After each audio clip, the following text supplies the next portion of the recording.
Quimera Audiolivros apresenta O que é o Espiritismo? Um livro de Allan Kardec. 8ª parte. Pequena Conferência Espírita. Terceiro diálogo. O Padre. Um abade. O senhor me permite lhe dirigir algumas perguntas?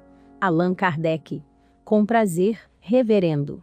Mas, antes de responder a elas, creio ser útil fazê-lo conhecer o terreno em que me devo colocar perante ti. Primeiro que tudo, devo declarar que não tenho a pretensão de convertê-lo às nossas ideias. Se desejar conhecê-las pormenorizadamente, encontrará as ideias espíritas nos livros em que estão expostas. Neles poderá estudá-las à vontade e aceitá-las, ou rejeitá-las. O Espiritismo tem por fim combater a incredulidade e suas terríveis consequências, fornecendo provas patentes da existência da alma e da vida futura. Ele se dirige então àqueles que em nada creem, ou que de tudo duvidam, e o número desses não é pequeno, como muito bem sabem. Os que têm fé religiosa, e a quem esta fé satisfaz, não têm necessidade dele. Aquele que diz: eu creio na autoridade da Igreja, e não me afasto dos seus ensinos, sem nada buscar além dos seus limites, o Espiritismo responde que não se impõe a pessoa alguma, e que não vem forçar nenhuma convicção. A liberdade de consciência é consequência da liberdade de pensar, que é um dos atributos do homem. E o Espiritismo, se não a respeitasse, estaria em contradição com os seus princípios de liberdade e tolerância. A seus olhos, toda crença, quando sincera e não permita ao homem fazer mal ao próximo, é respeitável, mesmo que seja errônea.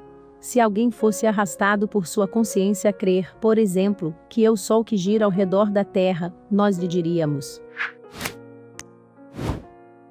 acredite se quiser, porque isso não fará que esses dois astros troquem os seus papéis. Mas, assim como não procuramos violentar-lhe a consciência, respeite também a nossa. Porém, se transformar uma crença, de si mesma inocente, em instrumento de perseguição, ela então se tornará nociva e pode ser combatida. Tal é, senhor abade, a linha de conduta que tenho seguido com os ministros dos diversos cultos, que a mim têm se dirigido. Quando eles me interpelaram sobre alguns pontos da doutrina, dei-lhes as explicações necessárias, isentando-me de discutir certos dogmas, de que o Espiritismo não se quer ocupar, em razão de todos os homens serem livres em suas apreciações. Nunca, porém, fui procurá-los no propósito de lhes abalar a fé por meio de qualquer pressão. Aquele que nos procura como irmão, nós o acolhemos como tal. Ao que nos repele, deixamo-lo em paz. É o conselho que não tenho cessado de dar aos espíritas, porque não concordo com os que se arrogam a missão de converter o clero. Sempre lhes tenho dito: semeiem no campo dos descrentes, onde há colheita a fazer. O Espiritismo não se impõe, porque, como eu disse, respeita a liberdade de consciência. Ele sabe também que toda crença imposta é superficial, e só desperta as aparências da fé, e nunca a fé sincera. Ele expõe seus princípios aos olhos de todos, de modo a cada um poder formar opinião segura. Os que lhe aceitam os princípios, sejam sacerdotes ou leigos, o fazem livremente, e por achá-los racionais. Mas nós não ficamos querendo mal aos que se afastam da nossa opinião. Se hoje há luta entre a Igreja e o Espiritismo, nós temos consciência de não havê-la provocado. Padre, se a Igreja, vendo levantar-se uma nova doutrina, cujos princípios, em consciência, julga dever condenar, pode contestar-lhe direito de discuti-los, e combatê-los, premunindo os fiéis contra o que ela considera erro?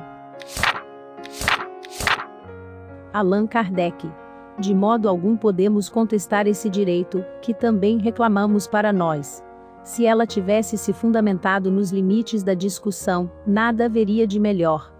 Porém, leia a maioria dos discursos proferidos por seus membros e publicados em nome da religião, os sermões que têm sido pregados, e ver neles a injúria e a calúnia transbordando por toda parte e os princípios da doutrina sempre indigna e perversamente desfigurados. Do alto do púlpito, nós, os espíritas, não temos sido qualificados de inimigos da sociedade e da ordem pública, não temos sido amaldiçoados e rejeitados pela Igreja, sob pretexto de que é melhor ser incrédulo do que crer em Deus e na alma pelos ensinos do Espiritismo. Hoje, muitos não lamentam não se poder atear as fogueiras da Inquisição para os espíritas. Em certas localidades não têm sido assinalados a antipatia de seus concidadãos, a ponto de fazer que os espíritas sejam perseguidos e injuriados nas ruas. Não se tem imposto a todos os fiéis que os evitem como empesteados, e impedido que os criados entrem a seu serviço. Muitas mulheres não têm sido aconselhadas a se separarem de seus maridos, como muitos maridos de suas mulheres, tudo por causa do espiritismo. Não se tem tirado lugares a empregados, retirado o pão do trabalho a operários e recusado caridade aos necessitados, por eles serem espíritas. Não se tem despedido de alguns hospitais, até cegos, pelo fato de não quererem abjurar sua crença. Diga-me, senhor abade, isso será uma discussão leal? Porventura, os espíritas responderam à injúria com a injúria, ao mal com o mal? Não. A tudo eles sempre opuseram a calma e a moderação.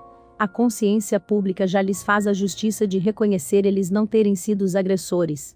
Padre, todo homem sensato deplora esses excessos.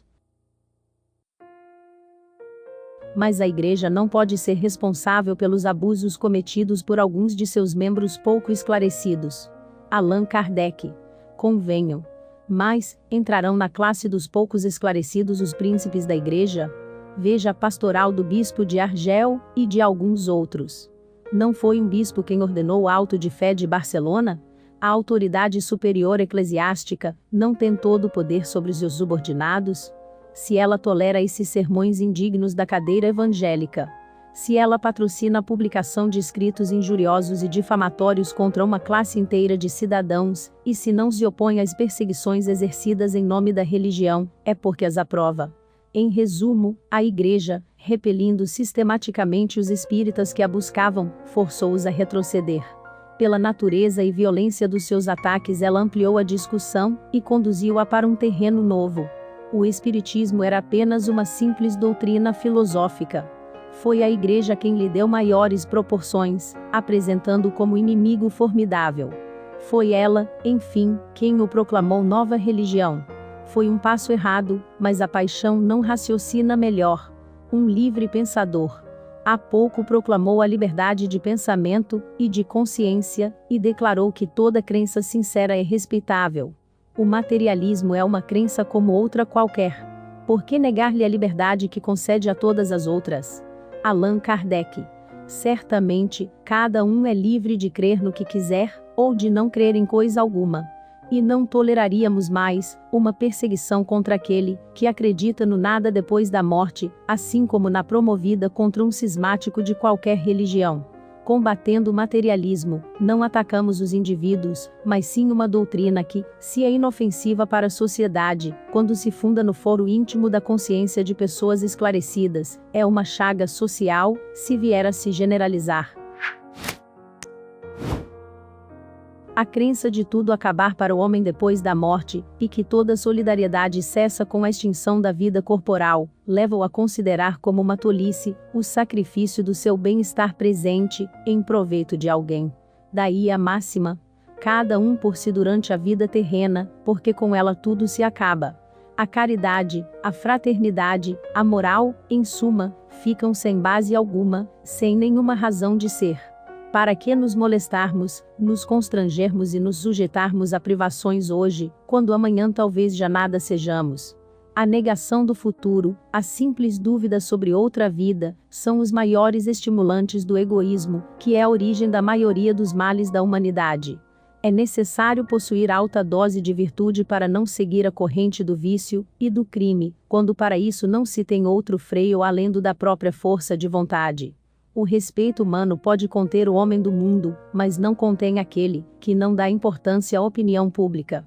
A crença na vida futura, mostrando a perpetuidade das relações entre os homens, estabelece entre eles uma solidariedade que não se quebra na tumba. Desse modo, essa crença muda o curso das ideias. Se essa crença fosse um simples espantalho, não duraria senão um tempo curto. Mas, como a sua realidade é fato adquirido pela experiência, é um dever propagá-la e combater a crença contrária, mesmo no interesse da ordem social. É o que o Espiritismo faz.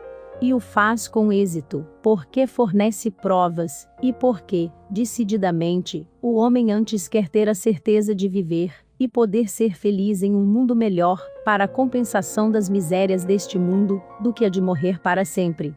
O pensamento de ser aniquilado, de ver os filhos e os entes que lhe são mais caros perdidos, sem remissão, sorria um bem limitado número, acreditem. É o motivo do tão pequeno êxito obtido pelos ataques dirigidos contra o espiritismo, em nome da incredulidade, os quais não lhe produziram o menor abalo. Padre, a religião ensina tudo isso. Até agora foi suficiente. Qual é hoje a necessidade de uma nova doutrina? Allan Kardec. Se a religião ensina o bastante, porque há tantos incrédulos, religiosamente falando, ela prega, é verdade. Ela nos manda crer, mas há muita gente que não crê por simples afirmação. O Espiritismo prova e faz ver o que a religião ensina em teoria. Além disso, de onde vêm essas provas? Da manifestação dos espíritos.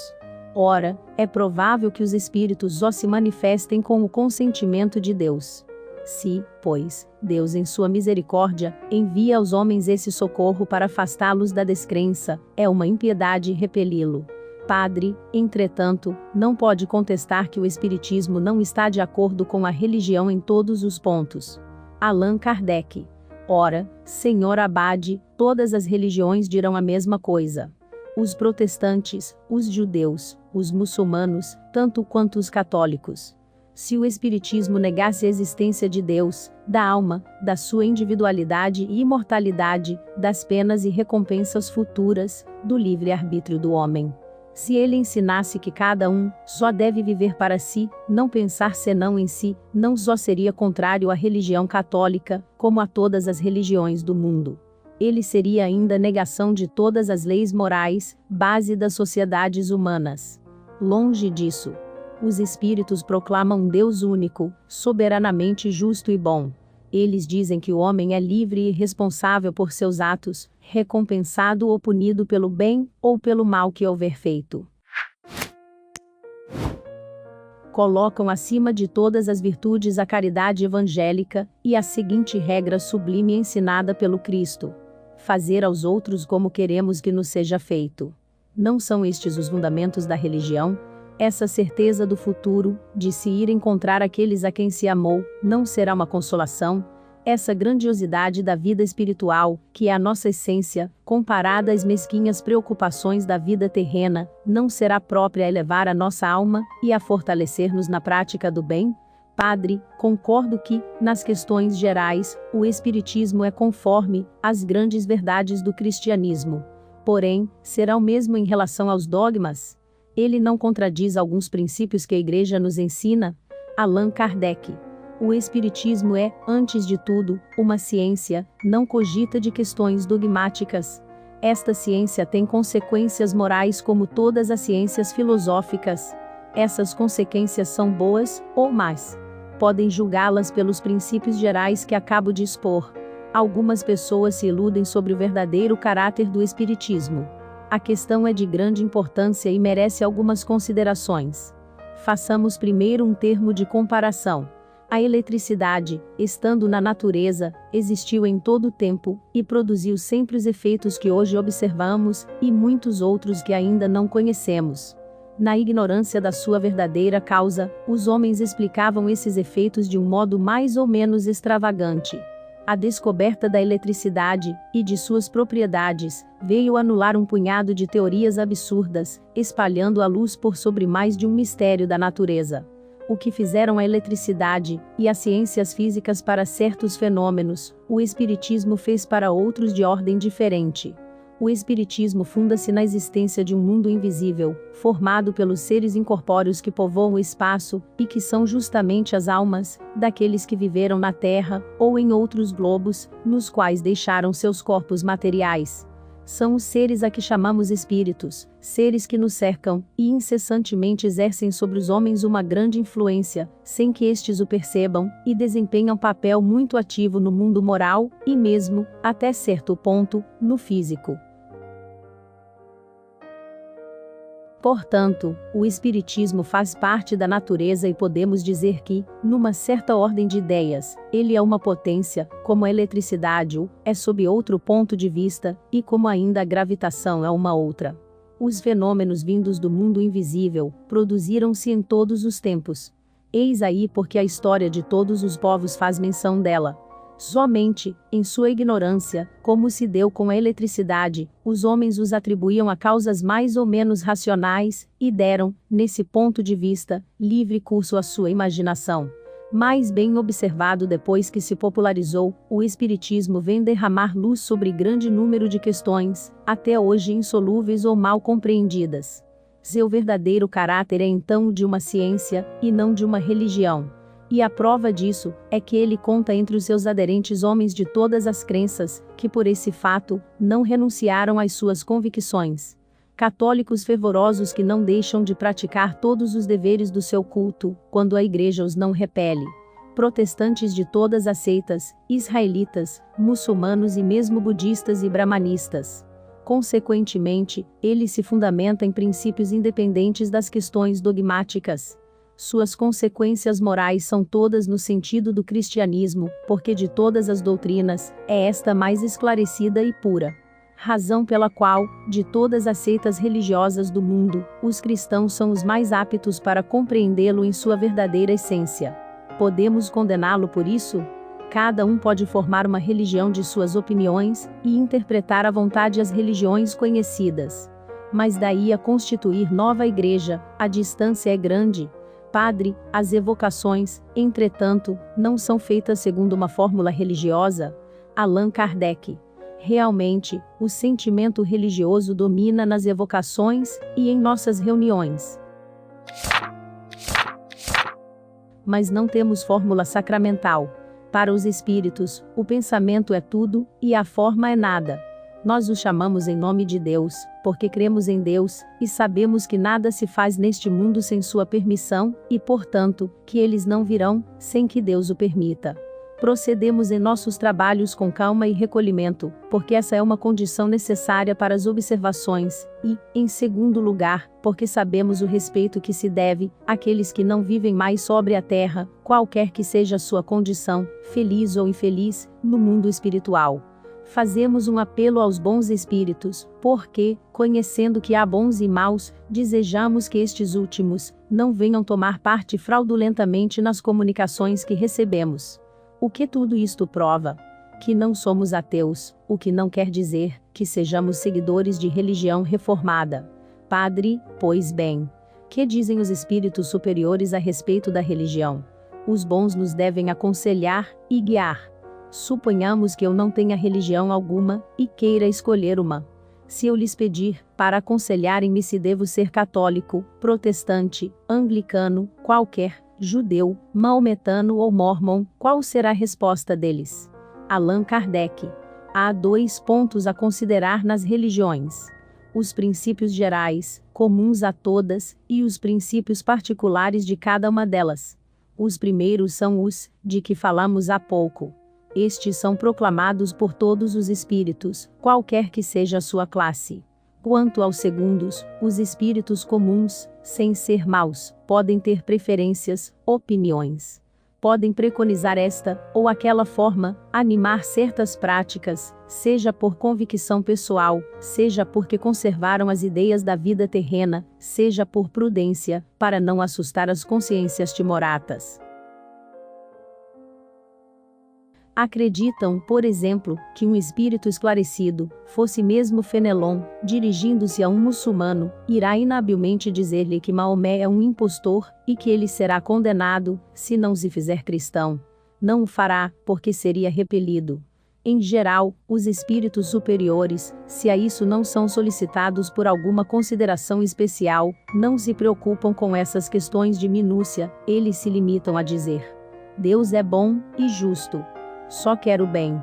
A melhor de todas as religiões é aquela que só ensina o que é conforme à bondade e justiça de Deus. Que dá de Deus a maior e a mais sublime ideia e não o rebaixa emprestando-lhe as fraquezas e as paixões da humanidade. Que torna os homens bons e virtuosos e lhes ensina a amarem-se todos como irmãos. que condena todo mal feito ao próximo, que não autoriza a injustiça sob qualquer forma ou pretexto que seja, que nada prescreve de contrário às leis imutáveis da natureza, porque Deus não se pode contradizer. Aquela cujos ministros dão o melhor exemplo de bondade, caridade e moralidade. Aquela que procura melhor combater o egoísmo e lisonjear menos o orgulho e a vaidade dos homens. Aquela, finalmente, em nome da qual se comete menos mal, porque uma boa religião não pode servir de pretexto a nenhum mal. Ela não lhe deve deixar porta alguma aberta, nem diretamente, nem por interpretação. Veja, julgue e escolha. Padre, creio que certos pontos da doutrina católica são contestados pelos espíritos que considera superiores. Supondo mesmo que esses princípios sejam errôneos, tal crença, segundo a opinião dos ditos espíritos, poderá ser prejudicial à salvação daqueles que, errando ou acertando, consideram artigo de fé e a praticam. Allan Kardec. Certamente que não, se ela os não desviar da prática do bem, se ela antes os incitar a isso. Ao passo que a mais bem fundada crença os prejudicará evidentemente, se lhes fornecer ocasião de fazer o mal, de faltar à caridade com o próximo, se ela os tornar duros e egoístas, porque então não praticam segundo a lei de Deus, e Deus olha mais os pensamentos que os atos. Quem poderá sustentar o contrário? Acredita, por exemplo, que a fé possa ser proveitosa a um homem que, crendo perfeitamente em Deus, pratique atos inumanos ou contrários à caridade? Não haverá sempre mais culpa naquele que tinha mais meios de esclarecimento? Padre, assim, o católico fervoroso, que escrupulosamente cumpre com os deveres do seu culto, não é censurado pelos espíritos. Allan Kardec. Não, se isso é para ele uma questão de consciência, se ele o faz com sinceridade. Sim, 1000 vezes sim, se for hipócrita, se só tiver piedade aparente. Os espíritos superiores, os encarregados do progresso da humanidade, declararam-se contra todos os abusos que podem retardar esse progresso, qualquer que seja a natureza deles, e quaisquer que sejam os indivíduos ou as classes que deles se aproveitem. Ora, não se pode negar que a religião nem sempre esteve isenta de abusos. Se, entre os seus ministros, há muitos que desempenham sua missão com devotamento inteiramente cristão, que a fazem grande, bela e respeitável, concordará que nem todos assim, sempre compreenderam a santidade do seu ministério. Os espíritos combatem o mal, onde quer que ele se ache. Mas, assinalar os abusos da religião, será atacá-la? Ela não tem inimigos piores que aqueles que defendem esses abusos, abusos que fazem nascer o pensamento de ela poder ser substituída por outra melhor. Se a religião corresse qualquer perigo, a responsabilidade deveria cair sobre os que dão falsa ideia dela, transformando-a em arena de paixões humanas e explorando-a em proveito de sua ambição. Alguns assuntos abordados. O que é Espiritismo? Allan Kardec. Doutrina Espírita. Doutrina Espírita para iniciantes. Estudo Espírita. Espiritismo para principiantes. Comunicações dos Espíritos. Audiolivro Espírita. Livre-arbítrio. Allan Kardec Espiritismo. Manifestações dos Espíritos. Seres invisíveis. Existência dos Espíritos. Audiolivro Espírita. Espiritismo Allan Kardec. Médium Espírita. Médiuns e Espiritismo.